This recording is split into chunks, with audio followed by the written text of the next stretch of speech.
Hi everybody, let's continue with solve problem fields and waves in communication electronics.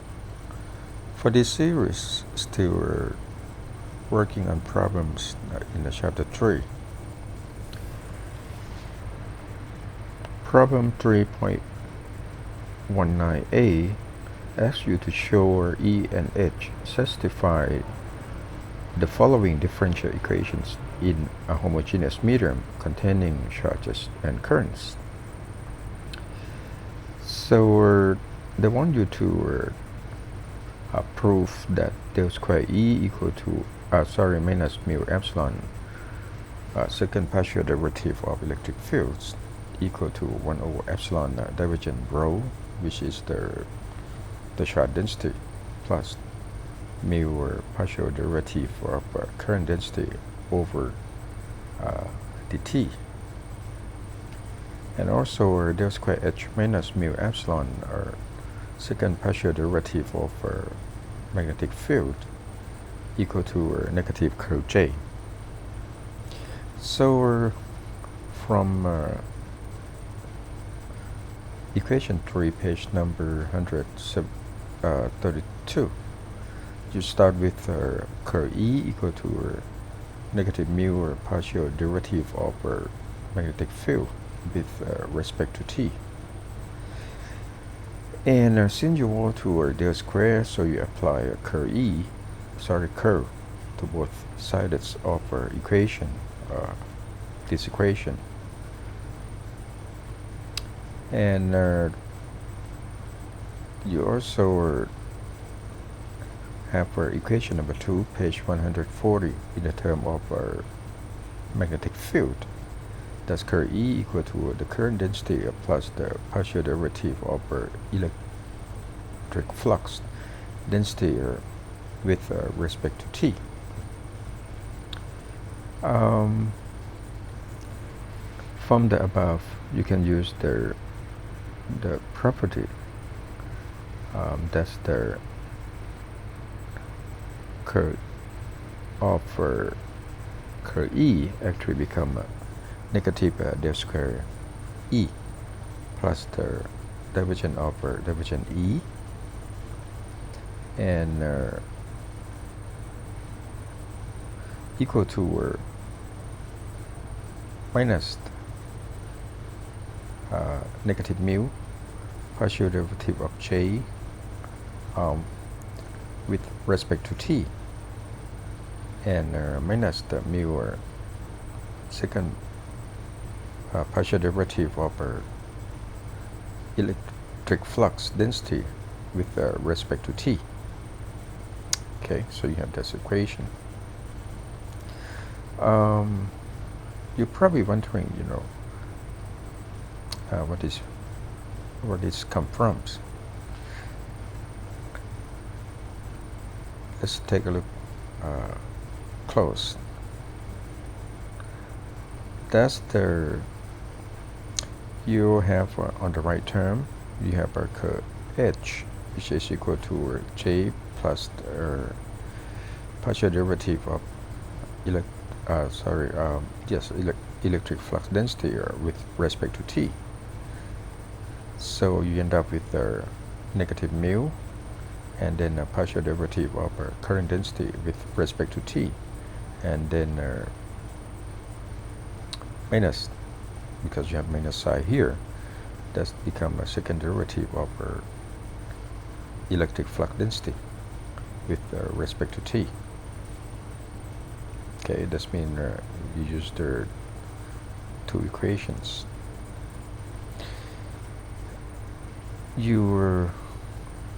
And you also know that you want to write this electric flux density in the term of electric fields, simply using a relation the electric flux density equal to epsilon electric field.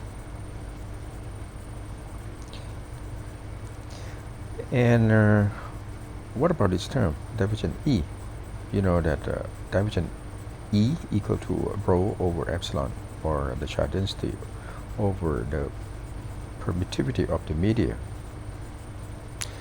Then you rearrange the term you're going to end up with this equation, divergence square of electric field minus the mu epsilon second partial derivative of electric field equal to 1 over epsilon divergent rho.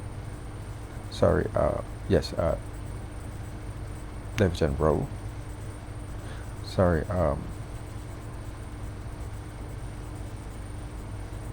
this is the correct rho, and then plus the mu or partial derivative of current density with respect to t. Now, what about this equation? You do the same thing. Starting from H equal to current density plus epsilon partial derivative of electric field with respect to t, and you apply curl to both sides of equations. Then you follow the previous step. But now let's consider divergent H. Divergent H equal to 0, so this term drop, and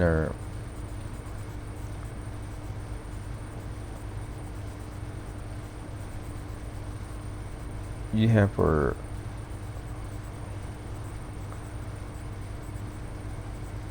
what about this term? Okay, let's take a look.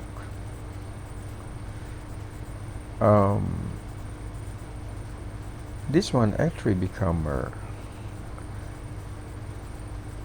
if you want to write this one in terms of the magnetic flux density, B equal to mu H, so that's you're going to end up with this equation, okay? Because your divergent H equal to 0. That's the problem at 3.19a, simply using the math properties. Let's move to the page 55. We start working on problem at the end of chapter 4. Many circuits. Now we are looking at actually RLC circuit, but you have magnetic flux in volts. Many circuits contain a nonlinear element, that is one for which mu epsilon or sigma, which is the conductivity, or some combination is a function of the field for at least a part of the circuit. Review the formulation of section 4.2 to show this behavior explicitly. Is the general form of equation 4.2.1 change in such cases? So from the figure 4.2, you take a look at the figure A. This one is the series circuit with a resistor, inductor, and capacitor in a series arrangement, and B is the details of inductor. You have the current flowing through the inductor. Let's apply Kirchhoff voltage law. So you know that your V0 going to be plus the voltage drop across the resistor, which is the VCB, plus the voltage drop across the inductor, DC,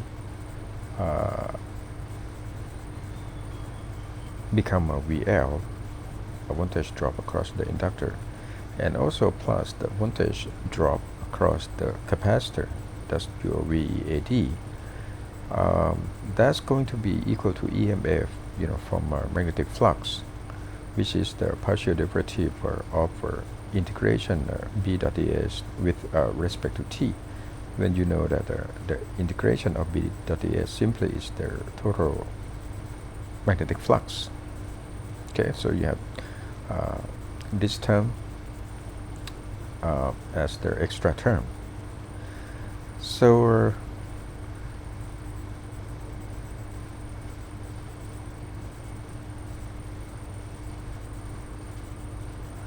And also your EMF, or in the term of in the unit of volt, actually equal to negative E dot dl,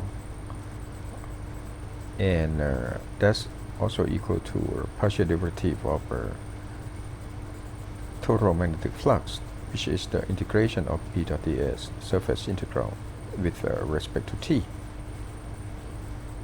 So you be able to compare two terms. Now take a look at equation for 0.21. What is the equation 0.21 do we have here? Okay. Let's continue. Stay applied since it's derived from Faraday's law with understanding that the flux linking circuit path contributes an inductive term, but individual terms are modified.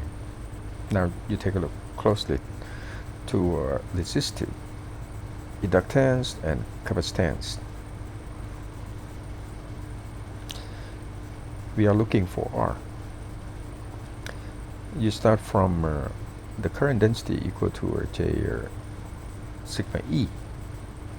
Sigma should still depend on electric field. And for J, actually it's the current density that's equal to the current divided by the area. So you can write J in the term of the current as the I over A sigma. And for the voltage, actually is equal to a line integral of the electric field from 0.2 to 0.3. Just plug in your E in the term of the current, and you do integration. Because I and dl is going to the same direction, so this become only I multiplied by dl, and you integrate from point number 2 to point number 3. So you end up with this is your V, right? And you have I, since you know I equal to V over R, and this is your V. So your R simply become the integration of dl over A sigma E divided by the divided by I. Actually I cancel out, so you end up with your R become this term. Okay, that's for resistance or resistive. Next, for inductance, how are you going to calculate for the inductance? Well, you start from the definition VL equal to a partial derivative of magnetic flux with respect to t. And your magnetic flux equal to integration of surface integral of B dot ds. And your V, by the second definition, that's equal to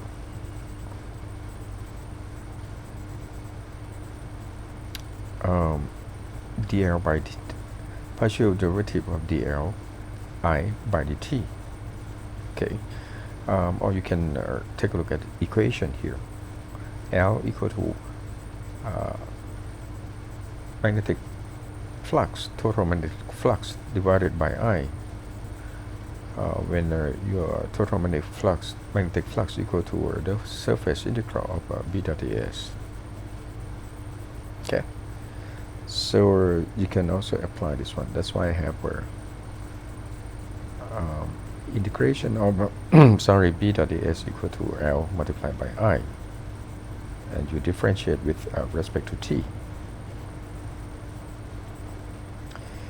Now your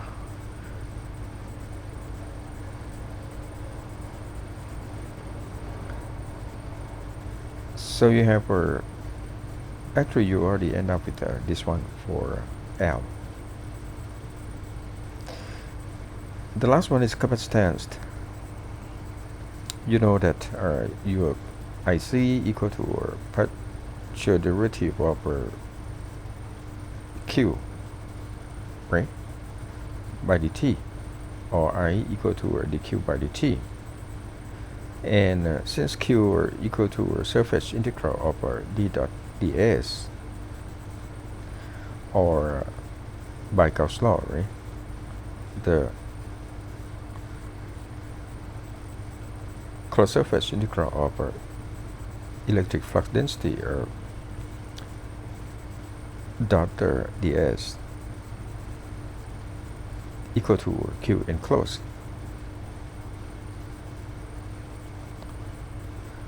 So you have IC equal to partial derivative of total electric flux with respect to t, and you know that for q, simply you apply c equal to q over v, so your q also equal to c multiplied by c multiplied by vc. Then your vc equal to from this equation you can look for vc, simply integration of IC dt divided by cv, and your cv are in the term of electric fields. That's going to be equal to surface integral of d dot ds over vc. So that's your capacitance. So you have your resistive in the term of electric fields. You have your V and your inductance in the term of magnetic fields, right? And also capacitance, you have C in the term of electric field as well. So that's the related to surface integral of d dot ds. That's the problem 4.2a. Now let's talk about the mutual inductance. The sign of mutual inductance coupling is designated on a circuit diagram by the placing of black dots. You see the black dots here. With the sign convention for positive charge and current shown in figure 4.2c. This is the figure 4.2c. The dot location in the former denotes position M, and in the latter negative M. Okay, the former become positive M and the latter become a negative M. Ask you to show that either can be represented by a T network as in figure 4.2c. This is the figure 4.2c, the T network. So you have to prove that this network can be represented by the T network here.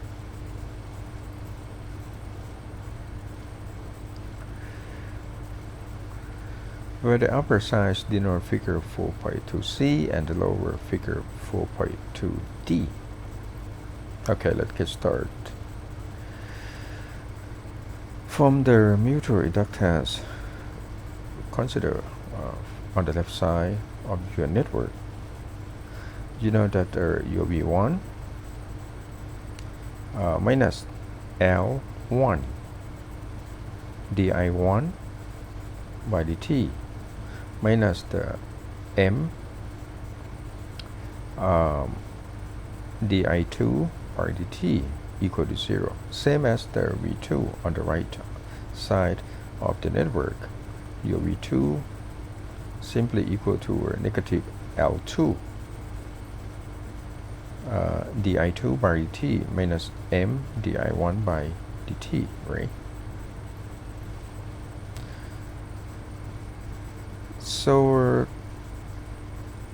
I will rearrange the term above for V1 simply adding M di1 by dt, so I have to minus M di by I1 by dt. You rearrange the term, so you have a V1, and then this is your di1 and this is your di1. So that's become see if I did something wrong here.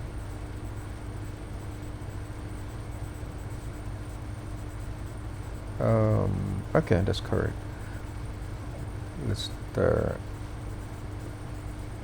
add the term up. So have our up, sorry, again. Has to be combine this term. So that's become di1 by dt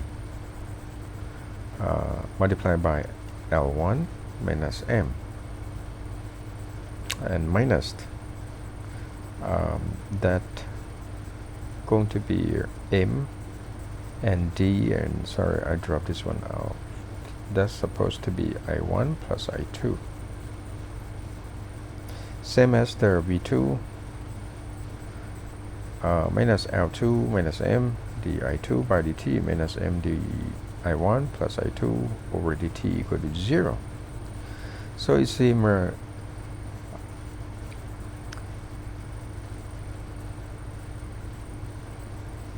can write the circuit above into the T network shown down here. So you can see that instead of you have L1, but you're going to have L1 minus M, and on the right side you're going to have what, L2 minus M. Okay, and for this one you're going to have the current I1 plus I2 as their KCL, right? Kirchhoff circuit law. So this is the problem 4.2c. 4.3d show that for a fixed Vs and Zs, the maximum possible power is delivered to the load when it is a conjugate match to Zs, that's the source impedance, and ZL, that's the load impedance, equal to the conjugate of Zs, or YL equal to Y is the conjugate admittance, right? Let's take a look at ZL and Zs in series. You have the source voltage Vs, power to the load WL equal to RL over 2 I and I conjugate, where you can take a look at your current actually become the voltage divider, right?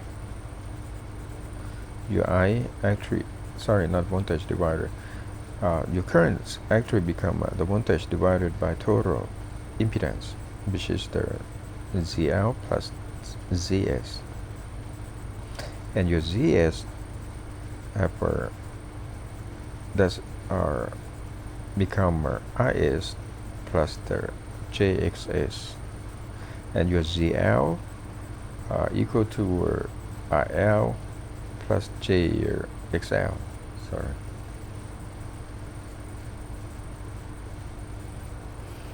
Okay. So then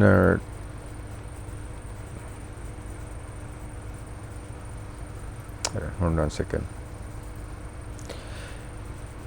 So you have your current equal to the voltage divided by your total impedance, where your Zs equal to Rs plus JXS, and your ZL equal to RL plus JXL, right?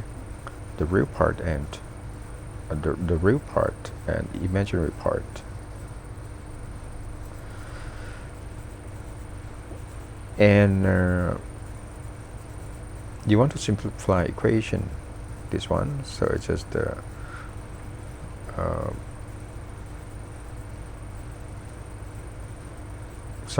it just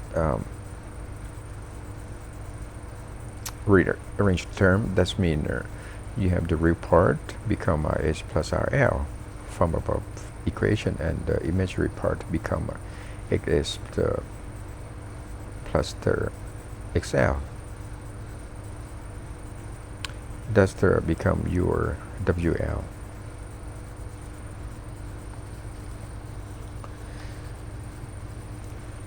And this is your WL, right?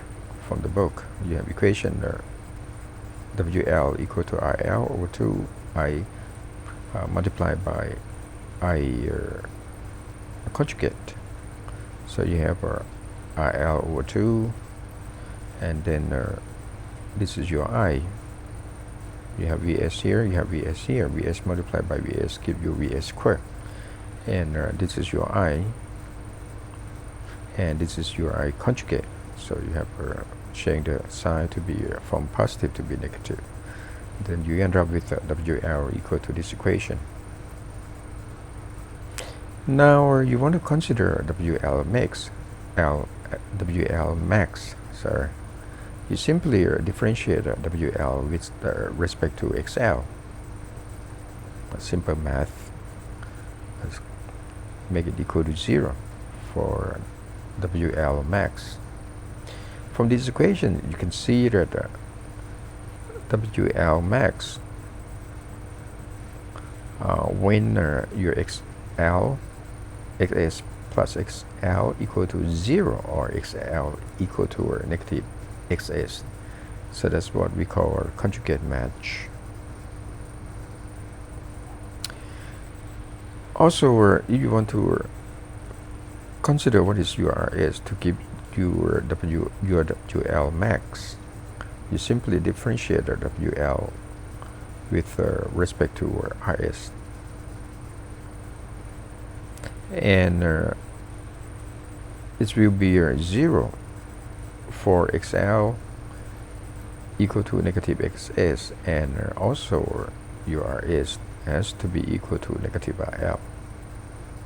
Okay, let's give you the WL max in the term of RS, and this one is give you WL in the term of XL. So XL equal to negative XS. That's the solution of the problem 4.3D.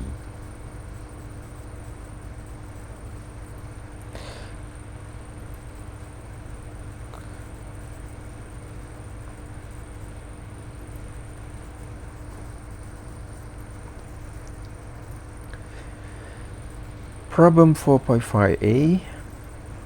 Show that the ratio of very high frequency resistance to DC resistance of a ground conductor of radius are 0, and material with depth of penetration delta can be written as the RHF. That's the high frequency resistance over R0. That's the become DC resistance equal to R0, which is the radius of ground conductor, and your delta is the depth of penetration. So you need to prove. Well,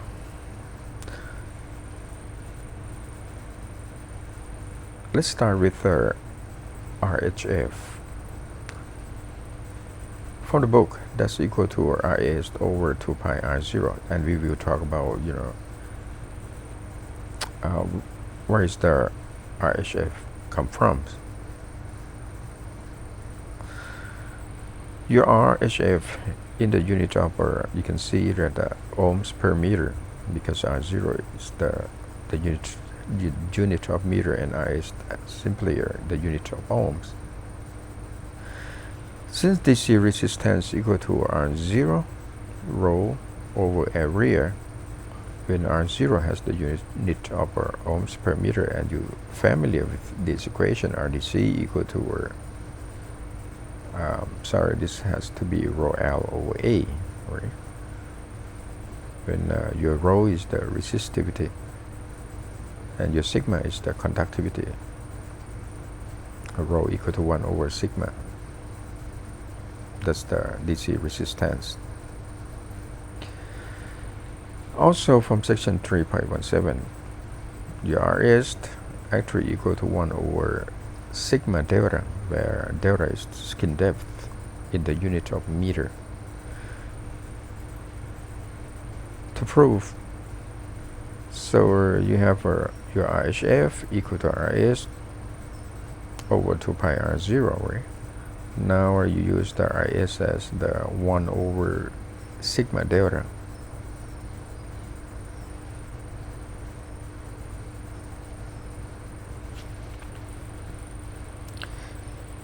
And what is your,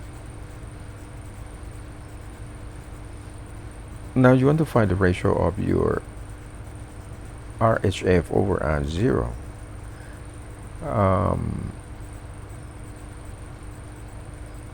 So simply this one, sir. Oh, okay, this is your RS, sorry. And how do you find your RHF over R0?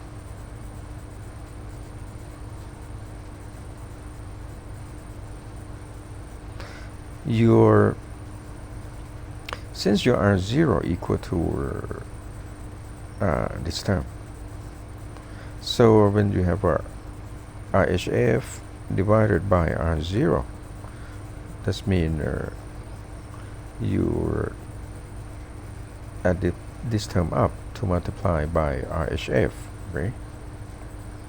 It's just the ratio. So you end up with RHF over R0 equal to R0 divided by 2 or delta, as shown here. Now if you want to take a look back, review backward, you probably wonder where all equations from. For the internal impedance per unit length, your Zi equal to negative T J0 T R0 over 2 pi R0 sigma J0 prime T R0, where J is the Bessel function. And you simplify the equation for the high frequency. Your Bessel function J0 T R0 over J prime 0 R T0 is about negative J, where from section 3.16 and 3.17, your T square equal to negative J omega mu sigma, okay, because you need to use T. And your delta, the penetration depth, equal to 1 over square root pi f mu sigma. That's from equation 3.1611. And from equation 3.169, your T square equal to this term. And that's the equal to 2J over delta square. Okay. Because you can work out this one. You have a J, because I did not show that from these two equations you can find the relation T square equal to 2J over delta square. Okay, you can work out by yourself. And your T actually become a negative square root 2 J 1.5 over delta. Then your Zi from this equation is become a square root 2 J 1.5 J over 2 pi R0 sigma delta. Okay. And square root J equal to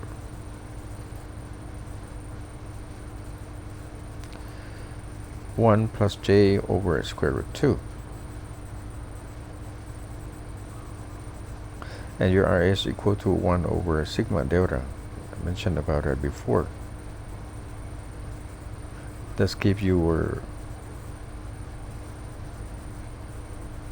your RHF equal to RS over 2 pi R0. Okay, you can work out, repeat, all steps again. I give you all equations, related equations.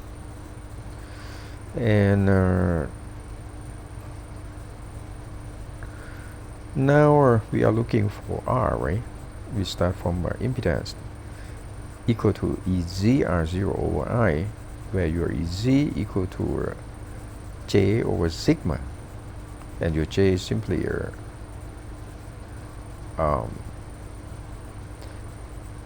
that's equal to E0 J0 TR over J0 TR0 from equation 4.54, page number 83. And from equation 4.51, page number 183, you have I equal to 2 pi R0 HV. Take the limit at R equal to 0. Now, also your HV equal to this equation, and you use your EZ, plug it in, you differentiate. That's why you have J0 become J prime 0. That's become derivative of a Bessel function with respect to R.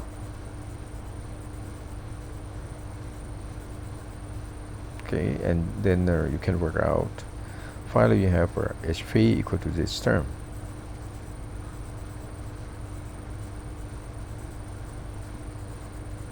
From equation 4.51, you simply look for HV at R equal to R0. And then you're going to have what? Since Zi equal to Z, EZ R0 over I, you end up for Zi become this term. I just prove back or review again.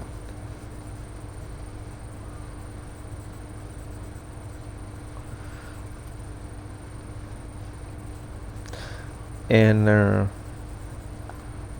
you're wondering why we have to talk back about what we discussed about your J before. You have EZ equal to JZ over sigma. So this is your JZ.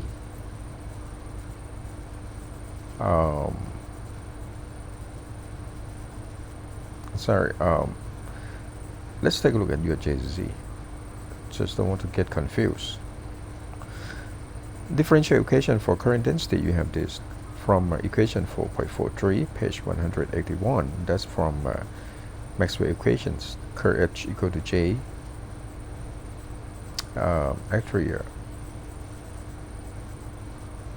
J equal to sigma E, right?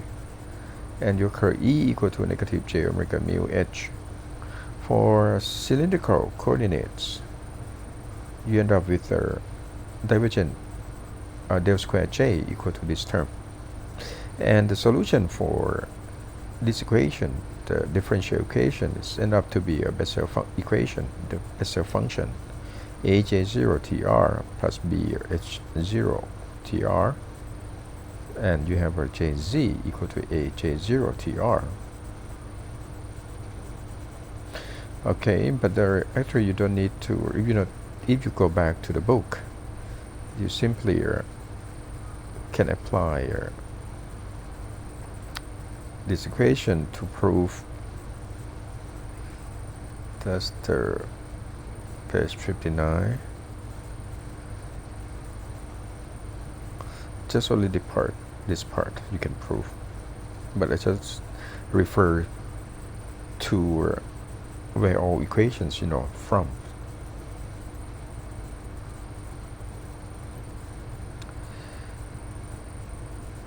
Okay, the last page. Suppose 1 millimeter diameter copper wire is formed into a single circular loop having a radius of 10 centimeter. A voltage generator of 1 R, 1 V RMS root mean square, and 10 megahertz is connected to an infinitesimal gap in the loop. Find the current flowing in the loop, taking into account internal impedance as well as external inductance. Justify or approximation used.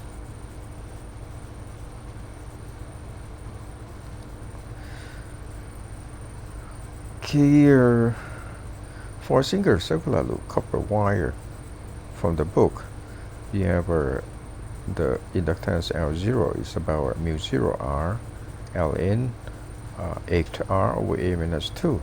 What is your R? R is the loop radius. It's given as the 10 centimeter. And your R is the, that becomes 0.1 meter. What is A? A is the copper wire diameter. It's given as the 1 millimeter. So you just plug in our number. Mu 0 is the permeability of a free space, equal to 4 pi 10 to the negative 7 Henry per meter. So you have your L0 equal to 6.72 10 to the negative 7 Henry.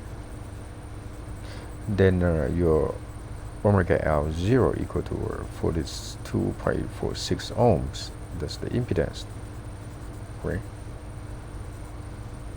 From the inductor. And you also have a penetration depth for the copper. That's equal to 0.0661 over square root f. F is the frequency. It's given as the 10 gigahertz. So I put this one as the 10 to the 7th. You have penetration depth to be 2.09 10 to the negative 5 meter. And also we work out on that before. Your CHIII from the book actually is equal to 2 pi r 1 plus j over 2 pi a r sigma delta. You end up with that your ZI equal to 0.65 1 plus j. And your sigma, the conductivity of copper is equal to 5.8 10 to the 7th ohms meter. So that's why I have that's why I have 5.80 10 to the 7th here. What is about Z-total? Well, Z-total, you need to add up Z from inductance here. So that's become 0.165 plus 0.165 plus 42.46. So you have Z-total to be 0.16 plus 42.62 J. And your I simply equal to V over Z. V is 1 RMS and this is your Z. You end up with your current equal to 0.0235 with the phase the negative 89.78 RMS.